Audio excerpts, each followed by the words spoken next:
케이시는 되돌아와서 내 컵에 물을 채워주고 다시 내가 앉아있는 테이블 건너편에 앉았다.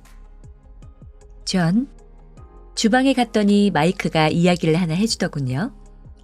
아마 관심이 있으실 듯해서 다시 왔어요. 아까 나의 존재 이유를 충족시켜 줄 수 있는 삶을 추구할 때 직면할 수 있는 어려운 문제에 대해 대화했었죠. 돈은 어떻게 버나 하는 문제요? 그것도 포함되지만 그 이상의 문제요. 재미있겠는데요? 이 문제를 확실하게 이해하려면 아까 우리가 말했던 그 사람들에 대해 생각해 보셔야 해요.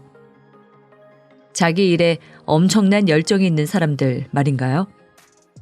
매일 자기가 하고 싶은 일을 하면서 즐겁게 사는 것처럼 보이는 사람들이요? 맞아요.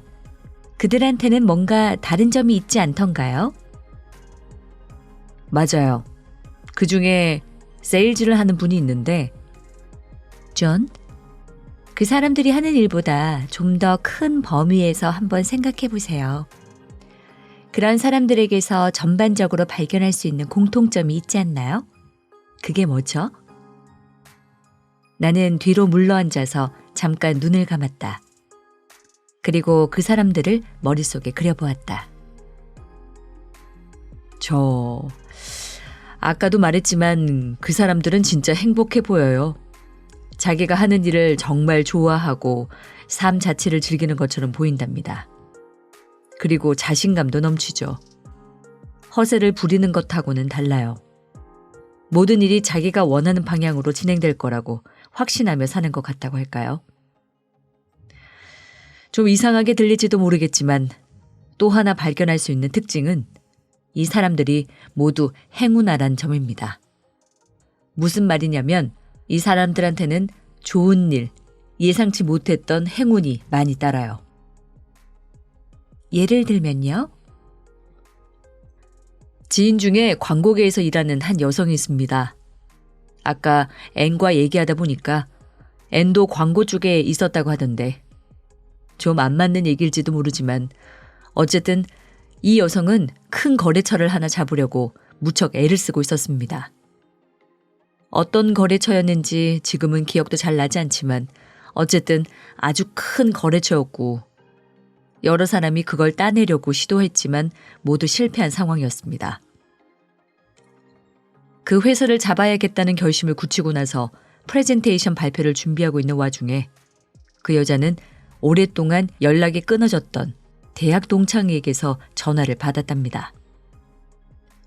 그동안 어떻게 살아왔는지 한참 서로 안부를 묻고 이야기를 주고받다가 일 이야기가 나왔다죠. 그래서 그녀는 자기가 처한 상황과 따내고 싶은 그 거래처 이야기를 했다고 합니다.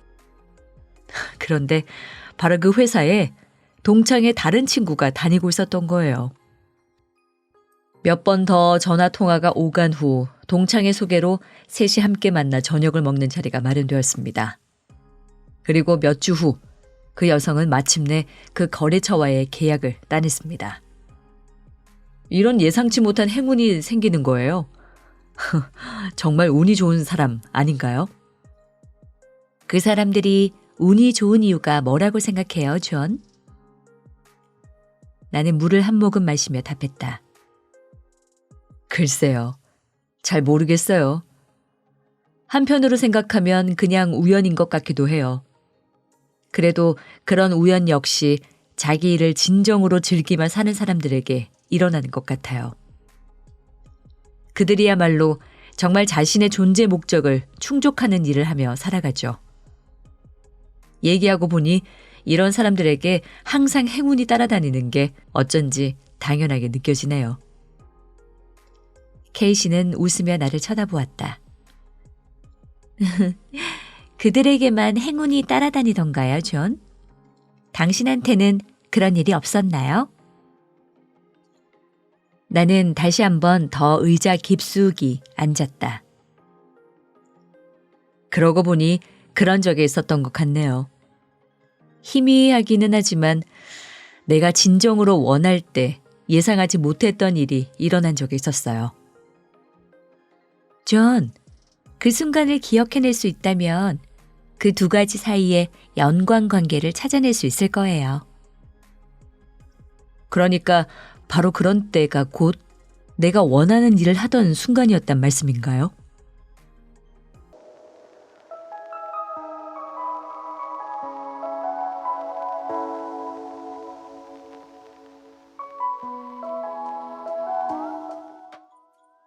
그 말을 하는 순간 온몸에 전율이 일었다. 아까 인생에 대해 중요한 것을 깨달았을 때와 비슷한 느낌이었다. 그쪽에게도 해당된다고 꼬집어 말하기는 어렵지만 제가 이 카페에서 일하며 공통적으로 발견한 것은 존재 목적을 알고 있는 사람, 그것을 달성하기 위한 일을 하며 사는 사람은 대부분 운이 좋은 것처럼 보인다는 거예요. 이런 사람들에게는 예상치 않았던 우연이 가장 필요한 순간에 생기죠.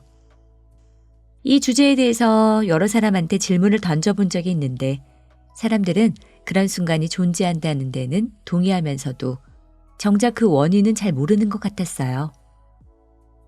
솔직히 말해 대부분은 그 원인을 찾는 데 관심도 없고요. 그냥 존재 목적을 충족하는 삶을 살면 일이 뜻대로 돌아가서 저절로 그렇게 좋은 일이 생긴다고 생각하죠. 이상하군요. 신기하기도 하고요. 그렇게 말하는 사람도 있죠. 자연스러운 우주의 흐름이라고 보는 사람도 있고 뭔가 보이지 않는 거대한 힘이 그렇게 해준다고 생각하기도 하죠. 하지만 그냥 단지 운이 좋아서라고 생각하는 사람들도 있어요. 그런데 원인을 무엇이라고 생각하든지 간에 모두 운이라는 게 존재하고 운이 우리가 하는 일의 중요한 요소라는 데는 동의하고 있었습니다. K 씨는 어떻게 생각하세요? 이번에는 K 씨가 뜸을 들였다. 솔직히 말해 잘 모르겠어요. 아까 말한 게 다 이유인 것 같기도 하고 그 밖에 또 다른 이유가 있는 것 같기도 해요. 혹시 기하급수의 이론이라고 들어보셨어요? 글쎄요. 잘 모르겠어요. 간단한 이론이에요.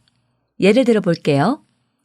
기하급수 이론은 우리가 다른 사람에게 무슨 이야기를 해주면 그 사람이 또 다른 사람에게 그 이야기를 해주고 그리고 그 사람들은 또 더 많은 사람에게 그 이야기를 전달해 주는 거예요. 그래서 곧 내가 한 얘기가 아주 많은 사람에게 퍼지는 거죠. 행운의 편지 같은 거군요. 10사람에게 행운의 편지를 보내면 그 10사람이 각각 10사람에게 같은 편지를 보내고 그렇게 해서 계속 늘어나는. 맞아요. 원리는 같아요. 하지만 행운의 편지를 보내는 대신 나의 존재 목적을 충족하는 데 도움이 될 일을 누군가에게 말하고 다닌다고 생각해 봅시다. 10사람에게 이야기를 하고 그 10사람이 또 각각 10사람에게 이야기를 하고 그러면 곧 이 이야기를 전해 들은 사람 수가 엄청나게 늘어나게 되겠죠. 그런데 그 모든 사람이 나를 도와주고 싶어 한다고 생각해 보세요. 나는 잠깐 생각에 잠겼다. 하지만 그 사람들이 뭐 때문에 나를 도와주려고 할까요? 내 얘기를 전해주는 사람들이 나를 도와줄 마음이 생기는 이유가 뭘까요? K씨는 나를 쳐다보며 아무 말도 하지 않았다. 그 모습을 보고 이번에도 역시 내가 한 질문에 나 스스로 답을 찾아내야 하는 순간임을 직감했다. 나는 지금 우리가 나누고 있는 대화가 어떻게 해서 이 기하급수라고 하는 주제까지 다다르게 되었는지 곰곰이 더듬어 보았다. 하지만 아무래도 대답이 떠오르지 않았다. 잘 모르겠어요, K씨. 뭐 힌트라도 좀 없어요? 존, 우리가 이 이야기를 꺼내면서 연상했던 그 사람들, 자기의 존재 의미를 충족하며 사는 사람들, 그 사람들과 같이 있으면 어떻던가요? 기분이 좋죠. 그 사람들의 열정에 전염이 되는 것 같아요. 자기 일에 대한 열정 말이에요. 그리고 나도 그 사람이 잘 되게 도와주고 싶다고 생각하게 되죠. 나는 다시 말을 멈췄다.